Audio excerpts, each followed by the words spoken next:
안녕하세요, 구독자 여러분. 저는 싱글의 자유로운 삶을 누리고 있는 30대 직장인입니다. 오늘은 제가 긴 인생을 살아온 건 아니지만 다시는 겪고 싶지 않은 저의 이혼 사연을 들려드릴까 해서 용기를 내봤습니다. 요즘에도 저런 시모가 있는가 하고 의아해 하시는 분이 아마 많으실 걸로 예상합니다. 하지만 제 생각에는 아마 제 전 시모 같은 유형은 앞으로도 없어지지 않을 것 같아요. 요즘 이혼하는 부부들 사유 중에 둘 사이의 문제도 있지만 고부 갈등이나 시가 식구로부터 받은 부당한 대우로 이혼하는 경우도 분명히 있으니까요. 저는 약 1년 전 시어머니와 전 남편이 저를 대하는 부당한 대우 때문에 이혼을 결심했어요. 결혼 3년 만에 내 집 마련까지 했지만 다 싫다고 하고 이혼하자 했습니다. 다행히 저희 사이에는 아이가 없었기에 비교적 깔끔하게 정리할 수 있었죠. 물론 시어머니뿐만 아니라 중간에서 처신을 제대로 못한 전 남편에게 가장 큰 원인이 있긴 합니다. 하지만 결국 후회한 건 누군지 짐작하시겠죠? 바로 시어머니와 남편이었다는 걸 미리 말씀드립니다. 남편도 남편이지만 제 짧지 않았던 결혼 생활을 돌이켜보면 제 전 시어머니는 정말 특이한 분이셨어요. 남자보다 더 가부장적이고 고루한 사고방식을 가지고 계셨죠. 여자이면서도 같은 여자인 며느리인 저를 얼마나 함부로 대하셨는지 모릅니다. 시집 와서 시아주버님 내외보다 시댁 일을 더 많이 해야 했던 제가 기억나는 일이 있는데요. 한 번은 차례상을 차리고 하도 힘들어 허리를 좀 주무르고 있었습니다. 그런데 시어머니가 제가 쉬고 있는 게 그렇게 꼴보기가 싫으셨나 봅니다. 갑자기 이렇게 말씀하시는 거예요. 아유, 며느리는 말이야. 손발이 제일 부지런해야 해. 나 때는 말이야. 시어른 앞에서 앉아있지도 못했어. 너도 그런 마음가짐으로 항시 시댁에 와야 하는 거다. 순간 너무 황당했지만 꾹 참으며 웃으며 말했죠. 어머니도 참 요즘 시대는 조금 달라졌잖아요, 어머니. 며느리도 한 가족인데요. 그리고 저 혼자 제사 준비한 거 다 보셔서 아시잖아요. 근데 오지도 않으신 형님한테는 아무 말 안 하시고 왜 저한테만 뭐라 그러세요? 저 잠깐 쉬는 게 그렇게 보기 싫으세요? 그랬더니 시어머니가 얼굴을 찡그리며 단호하게 말씀하셨어요. 예, 큰애는 돈 벌잖아, 돈. 너는 애 없이 홀가분한 몸인데 네 형님네는 애를 둘이나 키우면서 일까지 하고 얼마나 힘들겠어. 너 시집 오기 전에 큰애가 전부 했던 거다. 너 시집 온 지 얼마 되지도 않았는데 둘째 며느리가 어디서 이런 말을 해? 그런 소리 하지 말고 네 할 일이나 잘해라. 어디 시어머니는 앉지도 않았는데 며느리가 허리 두드리면서 누워있는 거냐? 그 순간 정말 숨이 턱 막히더라고요. 여자이면서도 며느리를 사람 대접조차 하지 않는 그 태도에 억울함과 분노가 치밀었지만 그때만 해도 저는 가 시집 온 터라 그 자리를 박차고 일어날 배짱도 없었습니다. 그냥 처음에는 내가 지금 뭘 당한 건가 싶어 어리둥절했었죠. 뭐 어찌됐건 여기까지도 어머니가 원래 그런 분이려니 이해하려고 노력했습니다.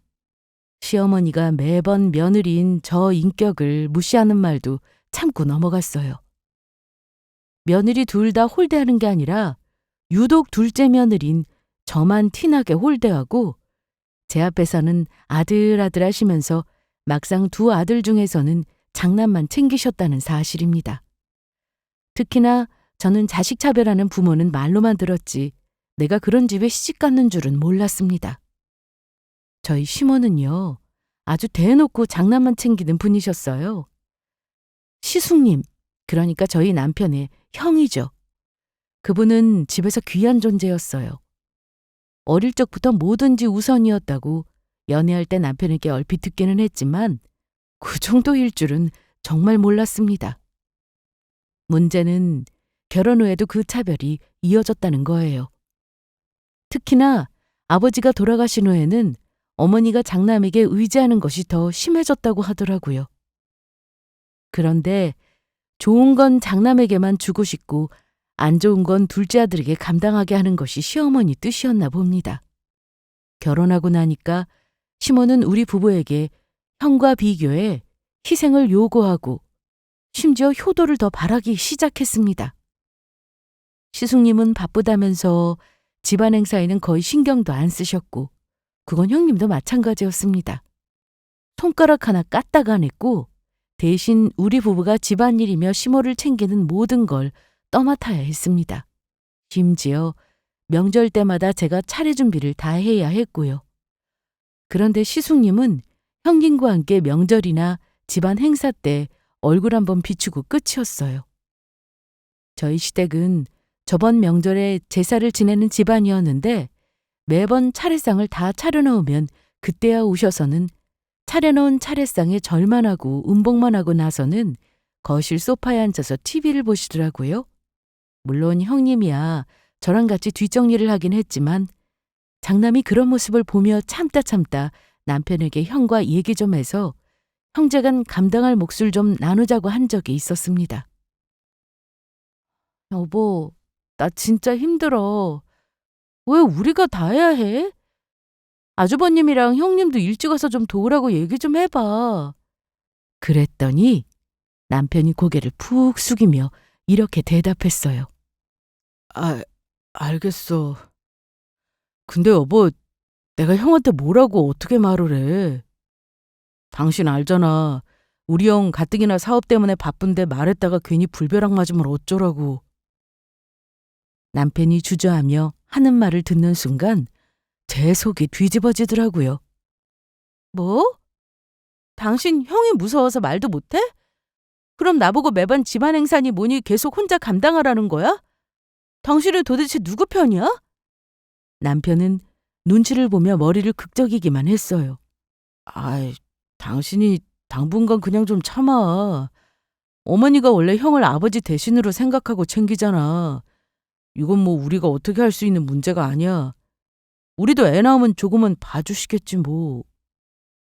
뭐? 그럼 우리 사이에 애가 안 생기면 나는 당신네 집에서 평생 이렇게 종년처럼 살아야 한다는 거야? 당신 어머니는 왜 당신이랑 나는 이렇게 홀대하시는 건데? 아주버님한테는 다 퍼주기만 하시고 우린 받은 것도 없잖아. 그럼 아주버님이 우리보다 더 어머니한테 잘해야 하는 거 아니냐고. 당최 내가 납득이 안 가서 그래. 당신 잘 생각해봐.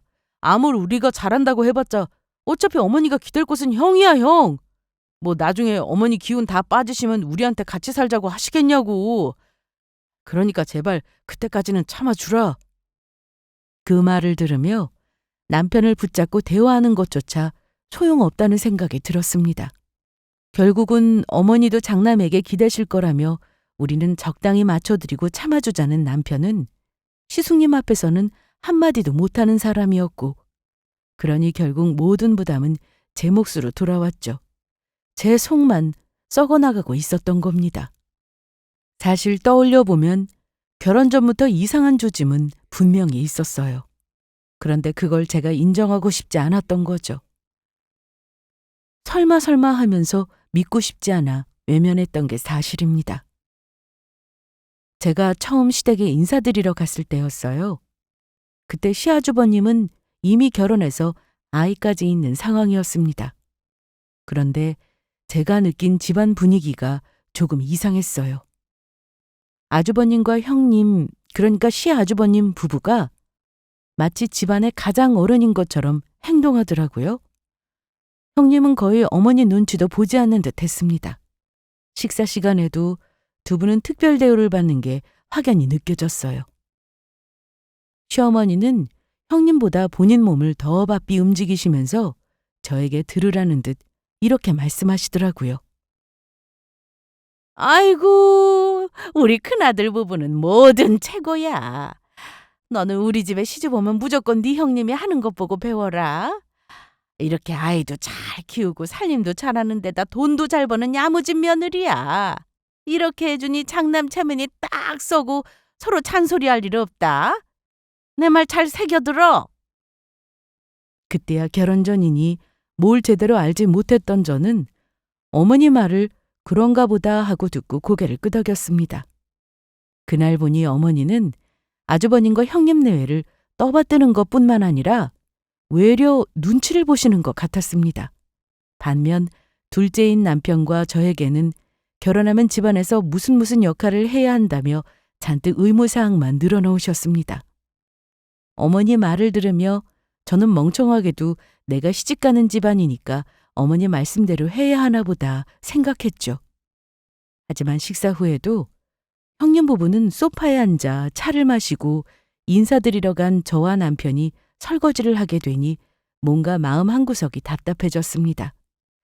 제 표정이 안 좋아지자 남편이 멋쩍어 하며 우리 어머니 스타일이 원래 그렇다며 애써 웃으며 넘겼던 기억이 나요. 그때 그 조짐을 심각하게 받아들였다면 제 결혼 생활은 달랐을까요? 지금 와서 생각해보면 그때 이미 답은 나와 있었던 것 같아요. 시댁에서는 장남 부부는 귀한 손님, 둘째 부부는 그저 손발처럼 여겨졌던 거죠. 물론 처음 결혼했을 때 초기에는 시어머니는 심하지는 않았습니다. 시어머니와 근거리에 살았지만 아주버님 내와 큰 갈등 없이 지냈어요.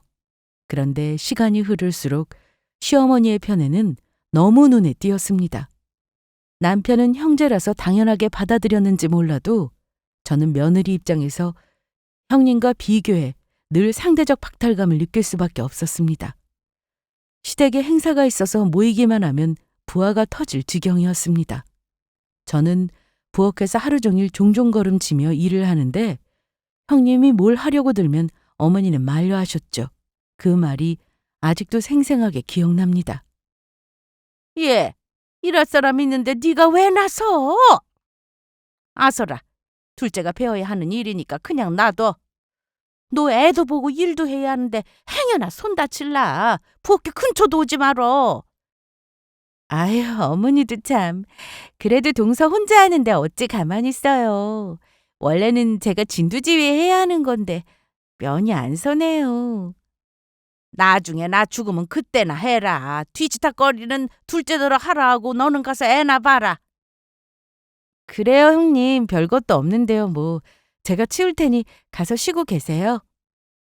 그럼 여우 같은 형님은 적당히 빼는 척하고는 조카들과 거실에 앉아 TV만 보며 웃고 떠들며 과일까지 제가 깎아다가 바치곤 했습니다. 문제는 남편도 처음에만 저를 돕는 신용만 했지 똑같았다는 겁니다. 저를 돕기는커녕 그 틈에 앉아서 혼자 과일을 먹고 있더라고요. 제가 남편을 툭 치며 좀 도와달라고 하면 어머니는 저를 노엽게 보시면서 왜 남편을 부려먹냐고 한 소리 하셨습니다. 그러니 매번 저는 시댁에 가면 식모 같은 느낌을 받았습니다. 시댁에서는 장남이 왕이고 둘째인 남편과 며느리인 저는 시아주버님 내외를 떠받치는 역할이라는 사실을 갈 때마다 뼈저리게 느끼기도 했어요. 그래도 시댁에 자주 가는 게 아니니 그냥 참아보자는 마음이었어요. 어차피 명절이며 제사가 매일 있는 것도 아니니까요. 하지만 시어머니가 저를 대하는 태도는 갈수록 더 불편하게 느껴졌습니다.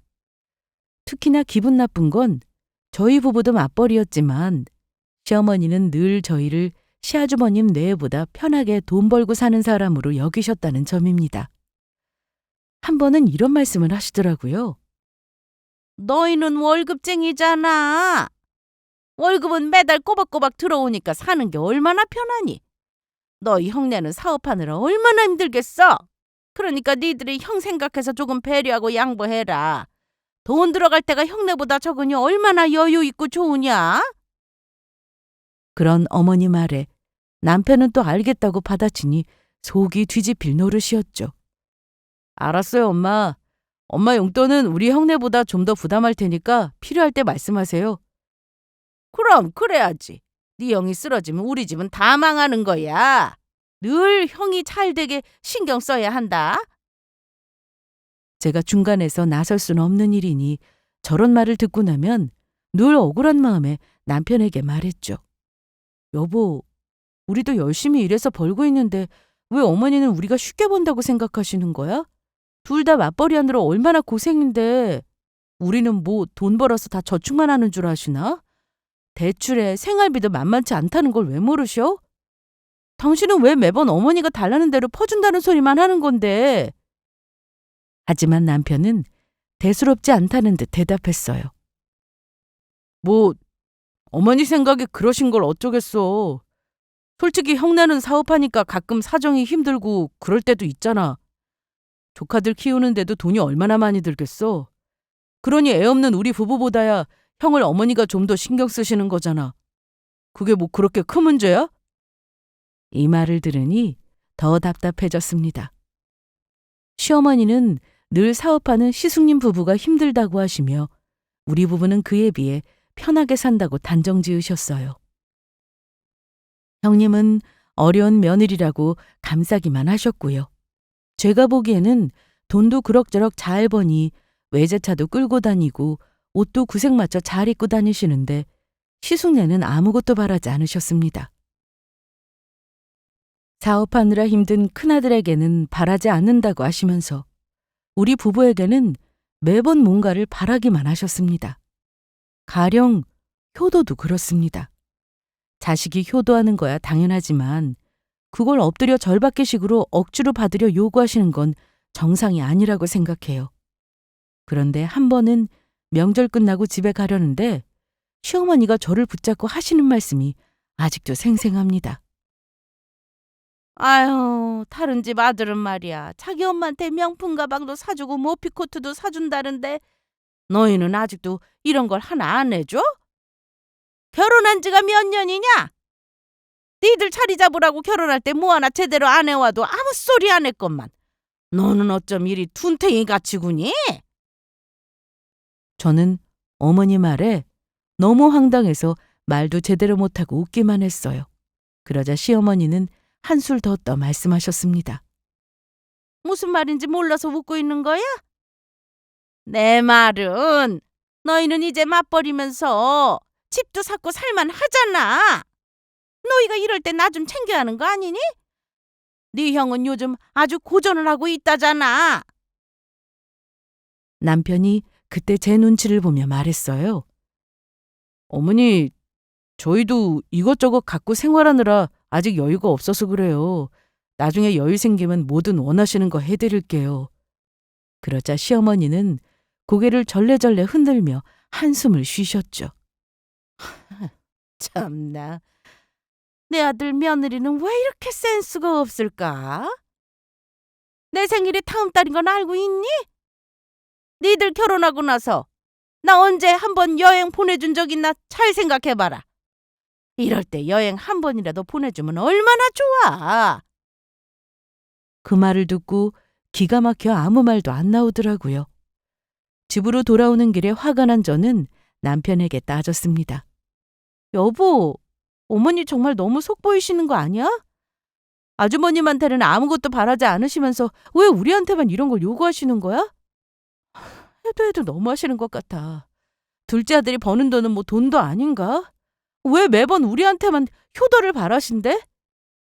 하지만 제 말에 남편은 어이없게도 이렇게 대답했어요.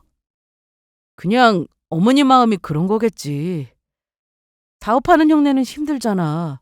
우리 정도면 해드릴 수 있는데 왜 그리 속 좁게 굴어 당신?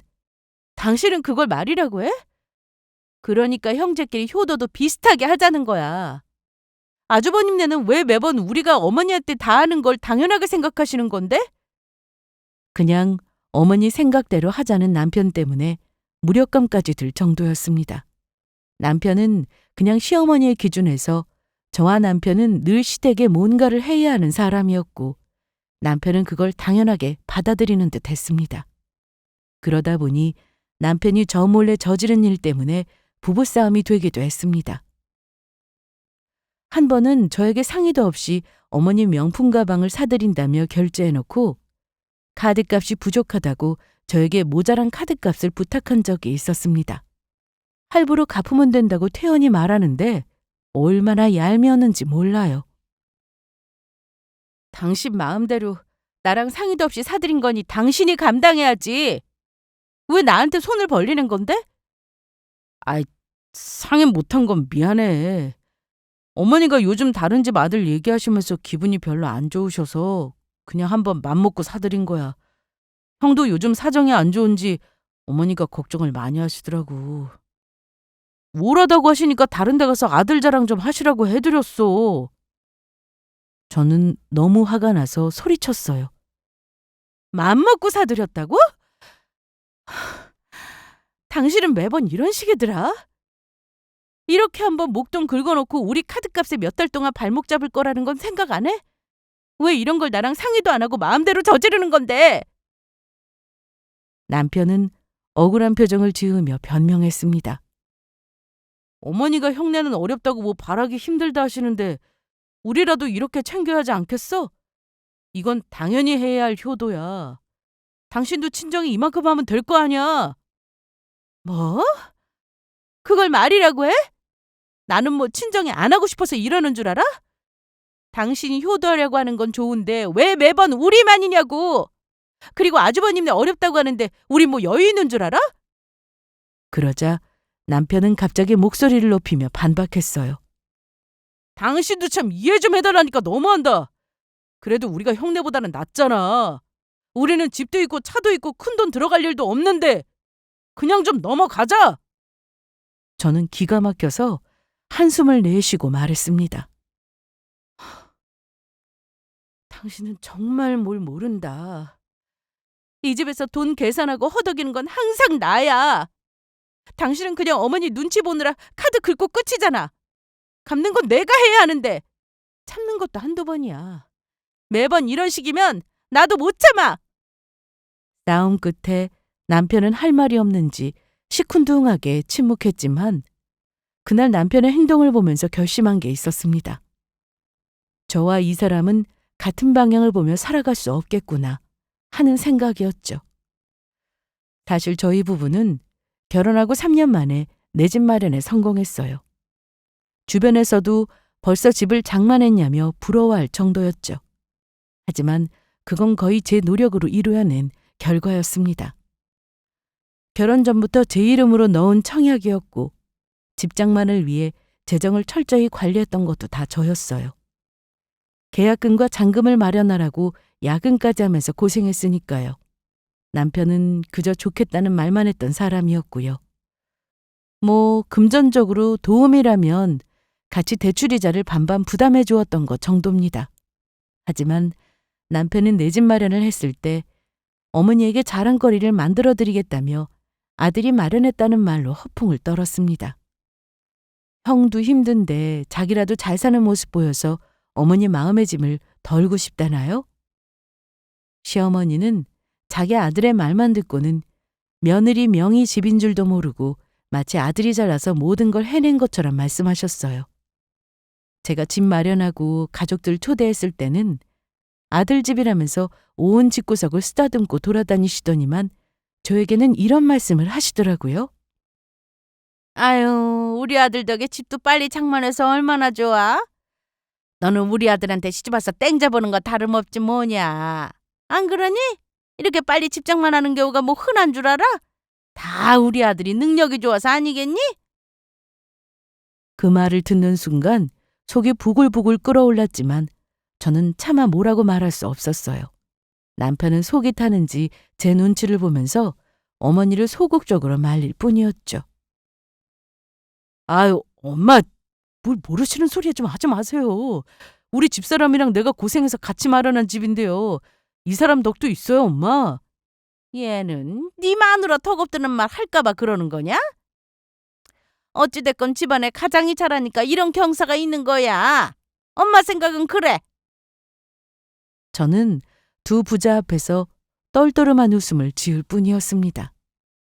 그렇게 결혼 생활을 유지하며 마음 한구석에는 늘 불만이 있긴 했어요. 하지만 결혼했으면 그 선택의 책임을 져야 하는 것도 저라고 생각했으니 참고 참았습니다. 그런데 그렇게 마음을 다잡고 있던 저에게 결국 이혼을 결심하게 만드는 일이 벌어졌습니다. 그건 바로 시어머니의 황당한 결정 때문이었습니다. 그 즈음에 시아주버님의 사업이 많이 어려워졌다는 얘기가 귀에 들어오고 있었어요. 시어머니는 늘 시숙님 부부의 고생을 걱정하시면서 슬슬 저희 부부에게 금전적인 압박을 가하기 시작하셨죠. 뭐겠습니까? 아주버님이 힘드니 사업자금 할 돈을 좀 보태달라는 요구셨습니다. 물론 남편을 통해 얘기를 하면 늘 제가 거절했고 말도 꺼내지 말라고 했었죠. 그런데 안 되겠다 싶었는지 대놓고 시어머니가 저에게 이런 말씀을 하셨어요. 너 얘기 들었지? 지금 큰애네가 많이 어렵대. 형제끼리 이런 때 좀 도와줘야 하는 거 아니냐? 가족이란 게 뭐야? 어려울 때 도와줘야 가족 아니겠니? 내가 오죽하면 너 직접 보고 얘기하려고 왔다. 내가 긴 말 안 하마. 여윳돈 있으면 네가 사업자금 좀 보태줄 수 없겠니? 올게 왔구나 싶었던 저는 단호하게 거절했습니다. 어머니, 저희도 여유가 없어요. 돈이 많으면야 모르겠지만 아시다시피 저희 맞벌이에도 지금 집 대출금 갚느라 빠듯한데 어떻게 그런 큰 돈을 마련해요. 제 대답을 들은 시어머니는 화난 얼굴로 남편에게 말씀하시더군요. 내가 이럴 줄 알았다. 얘 성우야, 너는 네 형제된 도리로 도와줘야지. 네 마누라가 저리 돈줄을 쥐고 싫다는데 가만히 있을 거야? 엄마가 이렇게 아쉬운 소리를 해야겠니? 남편은 어머니 말에 제 눈치만 볼 뿐 대답을 제대로 하지 못했습니다. 그거야 당연한 반응이었죠. 큰소리칠 입장이 아니니 아무 말도 못한 겁니다. 하지만 생각해보겠다고 하고는 집으로 돌아와서 갑자기 저를 몰아붙였습니다. 당신 아까 우리 어머니 말에 단칼에 거절했어? 그냥 많은 돈 아니더라도 조금이라도 도와줄 수 있는 거잖아. 내가 당신 돈 있는 거 다 알고 있어. 그런데 없다고 딱 잡아대니까 너무 서운하더라. 우리 어머니는 뭐 며느리 불러 앉혀놓고 아쉬운 소리 하고 싶었겠냐고. 당신 진짜 그렇게 생각해? 우리가 지금 대출금에 생활비를 허덕이는 건 안 보이고 형 사업 돕는 게 우선이라는 거야? 미안하지만 돈 보태주는 건 절대 안 돼. 내가 힘들게 모은 돈을 받을 기약도 없이 드릴 순 없어. 하지만 남편은 고집을 꺾지 않았습니다. 그래도 어머니가 부탁하시는 건데 어떻게 그렇게 매몰차게 거절할 수가 있어. 형제 사이에 이 정도도 안 돕고 살면 이게 가족이냐고. 자기 형은 가족이고 저는 가족이 아니라는 건지. 남편에게 이미 저는 가족이 아닌 듯 했어요. 그 말을 들으니 힘이 빠지면서 더는 남편에게 기대할 게 없다는 생각이 들었습니다. 그날 이후로 저는 마음속으로 시어머니와 조금씩 거리를 두기 시작했어요. 그래도 직접 반박하지 못하고 잠좋고 앉아있던 제 모습이 지금도 참 답답하게 느껴집니다. 그런데 그게 끝이 아니었다는 게 문제였습니다. 얼마 지나지 않아 시어머니는 어쩐 일인지 우리 부부와 시아주버님 가족들까지 모두 한자리에 모으셨어요. 남편도 옆에서 심각한 표정을 짓고 있었고 저는 무슨 일인가 싶어 긴장하며 자리에 앉았습니다. 그런데 시어머니 입에서 나온 말은 정말 충격적이었죠. 그동안 큰애네가 힘들다는 건 들었으니 알고 있을 거라 생각한다. 근데 어쩌겠니? 다들 현금은 없다고 하고 목돈을 마련할 방법이 없으니. 그래서 내가 고심 끝에 이 집을 팔았다. 미리 말하지만 집 한 돈은 큰애에게 줄 거야. 장남이 잘 돼야 집안이 잘 되는 법이다. 집안의 기둥이 흔들리는데 내가 어찌 두고만 보겠니? 내가 큰맘 먹고 결정한 거니 다들 그런 줄 알아라. 아주버님 내외는 집 한 돈을 시어머니가 준다고 하니 얼굴에 웃음꽃이 활짝 피었어요. 그런 모습을 보니 저도 모르게 헛웃음이 나왔죠. 하지만 제가 기분이 나빴던 건 어머니가 집 처분한 돈을 아주버님에게 준다고 한 이유 때문이 아니었어요. 그 돈이야 솔직히 제 관심 밖이었습니다. 문제는 시어머니가 집을 팔고 난 후 대체 어디서 사시겠다는 건지 너무도 궁금했어요. 그래서 시어머니께 조심스럽게 물었습니다. 어머니, 일단 어머니 결정이니 제가 뭐라고 드릴 말씀은 없는데요. 그래도 이렇게 큰 결정을 하시기 전에 상의라도 한번 해주셨으면 좋았을 것 같은데요. 그 말을 하며 옆을 쓱 보니 남편이 어머니와 이미 다 얘기한 듯 눈치를 보고 있더라고요. 저는 속으로 아, 이 사람은 이미 알고 있었구나. 그래서 아무 말도 안 했던 거네 하고 생각했죠. 그런데 제 말이 끝나기도 전에 시어머니는 콧방귀를 끼며 단호하게 대답하셨습니다. 내가 너랑 뭘 상의해? 도움 청했을 때도 돈 없다고 딱 잘라 말한 너한테 무슨 상의를 하겠니? 그리고 내가 낳은 아들한테 내 돈 주는데 며느리 허락이라도 받아야 하니? 참나 기가 막혀. 저는 당황했지만 다시 한번 물었어요. 그런데 어머니, 집을 팔고 나면 어머니는 어디서 사실 생각이세요? 설마 어머니 지내실 거처 마련할 돈까지 아주버님께 다 드린 건 아니죠? 어디 전세라도 얻으시려면 꽤나 돈이 많이 드실 텐데요? 그런데 시어머니는 너무나 당연하다는 듯 대답하셨습니다. 내가 왜 남의 집 새빵살이를 해야 하니? 아들이 집 있는데? 니들 집에서 살면 되지. 너희는 방도 많고 나도 너희랑 같이 살면 안락하게 지낼 수 있잖아. 너희는 젊으니까 어머니 모시는 게 당연한 거 아니냐?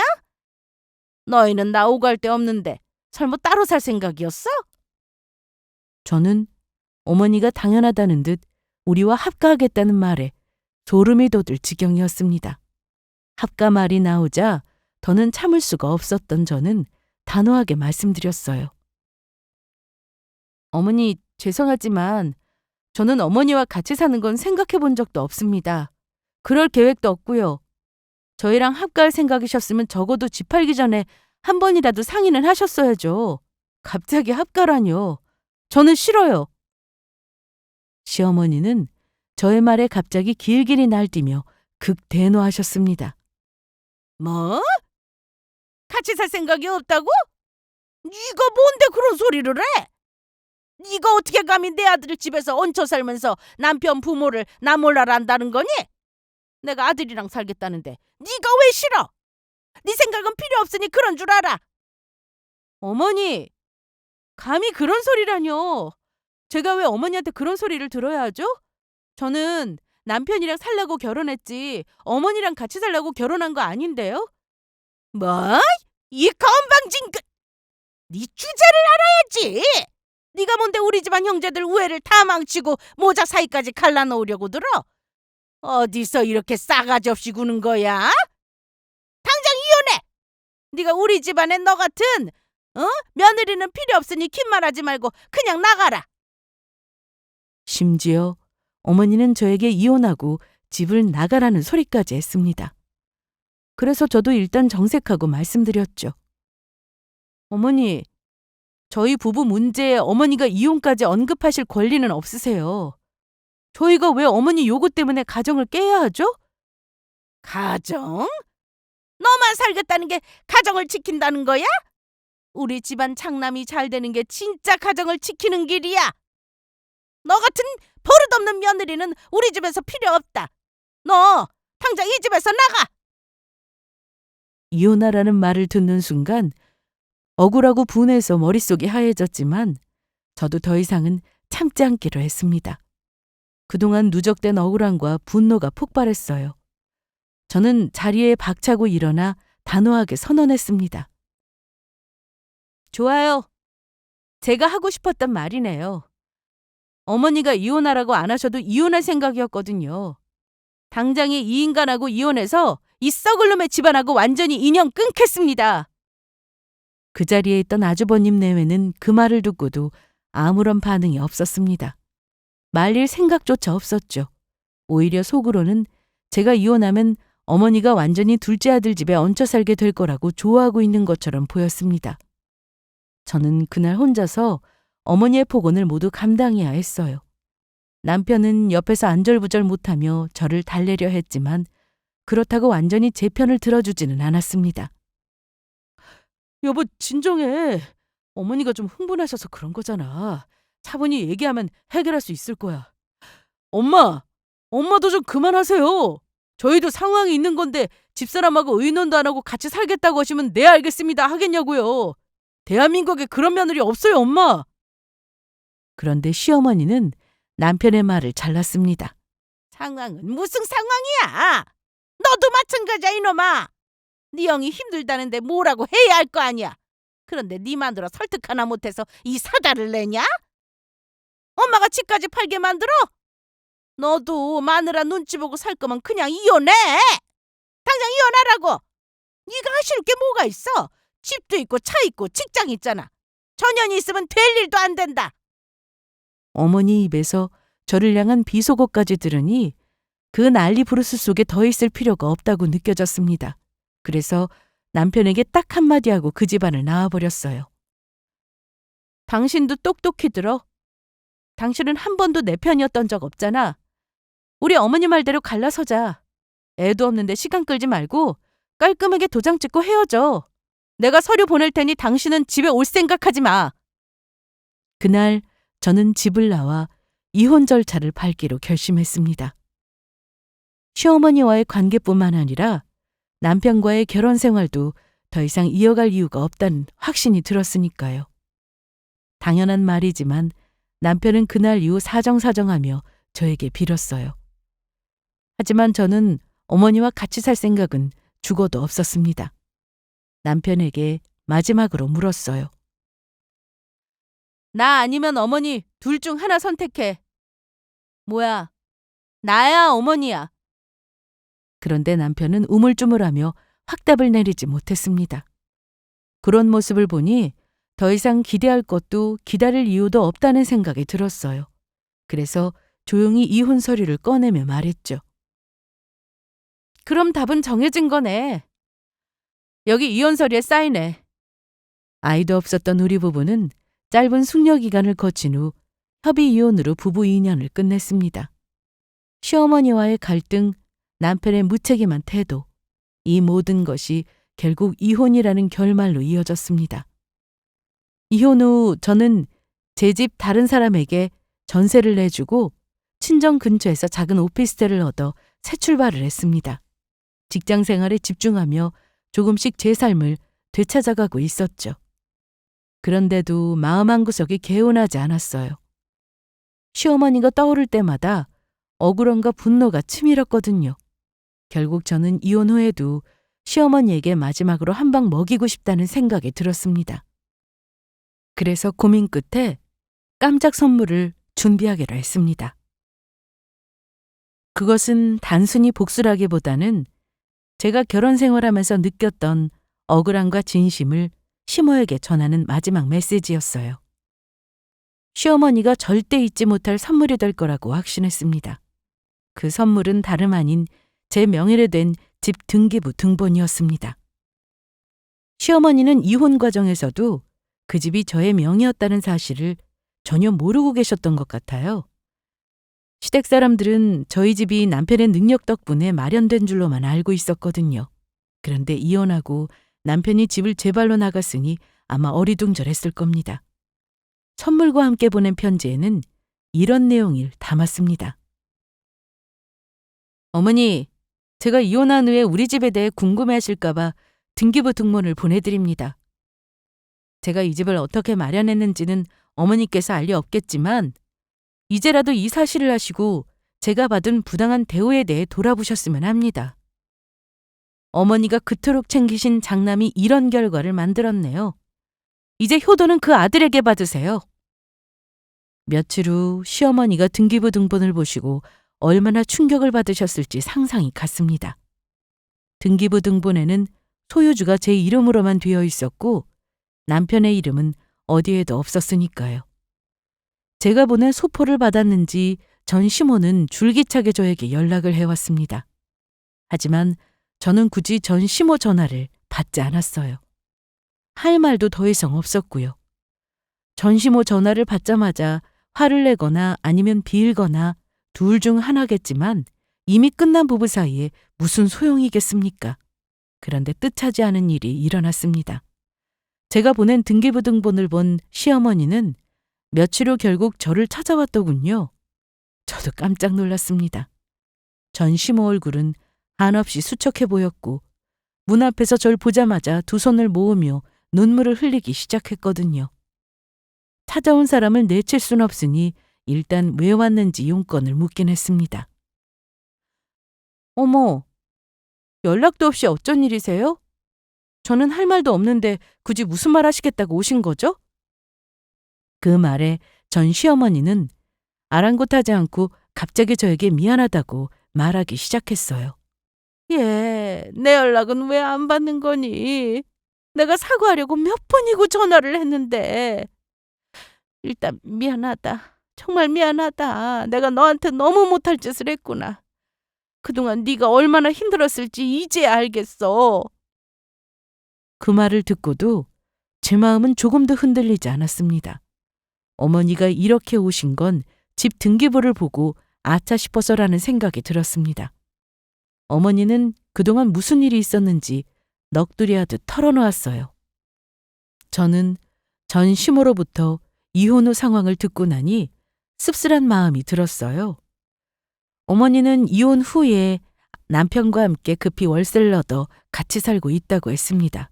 그런데 제가 보낸 등기부 등본을 보고 자신들이 살던 집이 남편 이름이 아닌 제 이름으로 되어 있었다는 사실에 큰 충격을 받았겠죠. 더욱이 시아주버님에게 큰 돈을 줬지만 그의 사업은 결국 실패로 돌아갔고 그 돈도 흔적도 없이 사라졌다고 했습니다.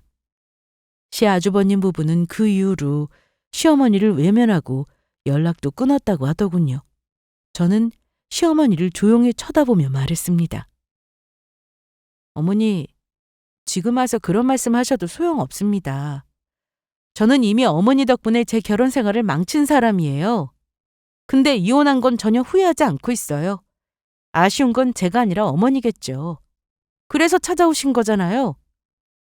시어머니는 눈물을 훔치며 애원하듯 말씀하셨습니다. 한 번만 봐줘라. 너 없으니 우리 집이 엉망이야. 네가 다시 돌아와주면 내가 진짜 잘해줄게. 네가 원하는 대로 다 맞춰주마. 떠받든 자식도 돈 앞에서는 다 필요 없더구나.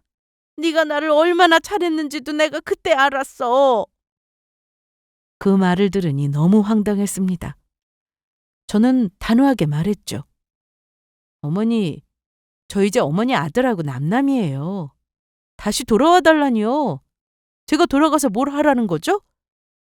그동안 어머니는 저를 사람으로 보지도 않으셨으면서 이제 와서 무슨 소용이세요? 이제 와서 후회하신다니 참 씁쓸하네요.